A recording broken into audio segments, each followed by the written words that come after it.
Pourquoi Carl Gustav Jung croyait-il qu'il était possible de voir à distance? L'histoire de Swedenborg est-elle réelle? Carl Gustav Jung pensait que l'être humain possédait une faculté de perception qui ne dépend pas des yeux du corps. Il l'appelait l'art de voir. Pour comprendre ce qu'il voulait dire, il s'appuie notamment sur une histoire devenue célèbre dans toute l'Europe. L'histoire d'un homme qui aurait vu un incendie à près de 400 km de distance. Cet homme s'appelle Emanuel Swedenborg. Nous sommes au XVIIIe siècle. Avant d'être un mystique, Swedenborg est avant tout un savant. Ingénieur, mathématicien, anatomiste, spécialiste des mines, membre de l'Académie royale des sciences de Suède, il appartient au monde scientifique de son époque. Rien ne le destinait à devenir l'une des figures les plus mystérieuses de l'histoire européenne. À partir des années 1740, Swedenborg affirme pourtant vivre des expériences étonnantes. Selon lui, l'être humain peut percevoir un autre monde. Il dit rencontrer des personnes décédées, parcourir un univers invisible et observer des réalités qui échappent au sens ordinaire. Beaucoup pensent qu'il est devenu fou. D'autres y voient un immense mystique. Puis survient un événement qui va bouleverser sa réputation.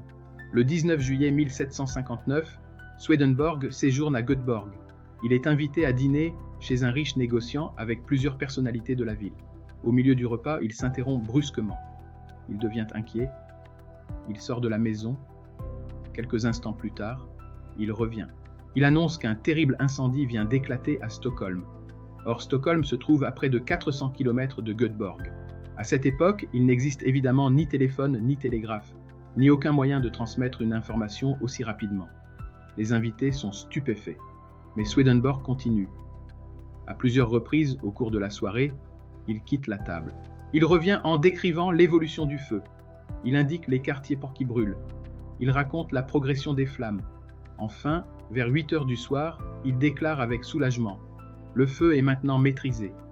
Il s'est arrêté à la 3e maison de la mienne. » Les convives ne savent que penser. Ont-ils assisté au délire d'un visionnaire? Ou viennent-ils d'être témoins d'un phénomène totalement inexplicable? 2 jours plus tard, les premiers courriers arrivent de Stockholm. Ils confirment qu'un incendie s'est bien déclaré au moment exact indiqué par Swedenborg. Les différents témoignages ne rapportent une progression des flammes correspondant à celle qu'il avait décrite pendant le dîner. Et surtout, le feu s'est effectivement arrêté à proximité immédiate de sa maison. L'affaire devient l'une des plus célèbres de l'Europe des Lumières. L'affaire ne s'arrête pourtant pas là. Elle devient si célèbre qu'elle parvient jusqu'en Allemagne. Un philosophe va alors s'y intéresser de très près. Son nom est Emmanuel Kant. À cette époque, Kant n'est pas encore l'auteur de la critique de la raison pure, mais il est déjà reconnu pour son immense exigence intellectuelle. On pourrait penser qu'il rejette immédiatement cette histoire comme une superstition. Il fait exactement l'inverse. Il décide d'enquêter. Kant rassemble les témoignages disponibles. Il interroge plusieurs personnes ayant eu connaissance directe des faits. Il compare les récits.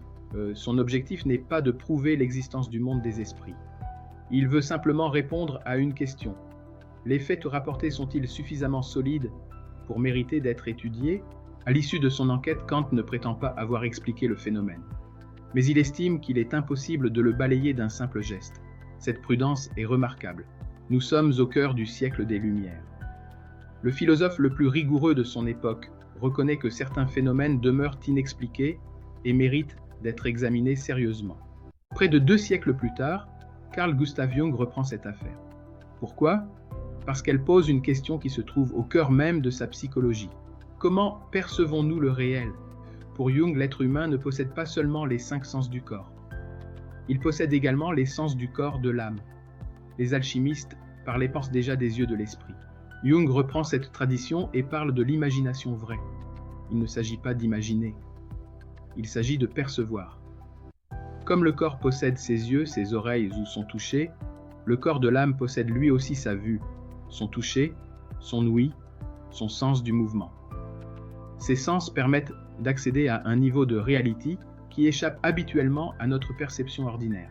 Ils permettent de percevoir l'arrière-monde archétypique, mais, dans certaines circonstances exceptionnelles, ils peuvent également accéder à des réalités appartenant à notre monde naturel. Dans cette perspective, l'expérience de Swedenborg prend une toute autre signification.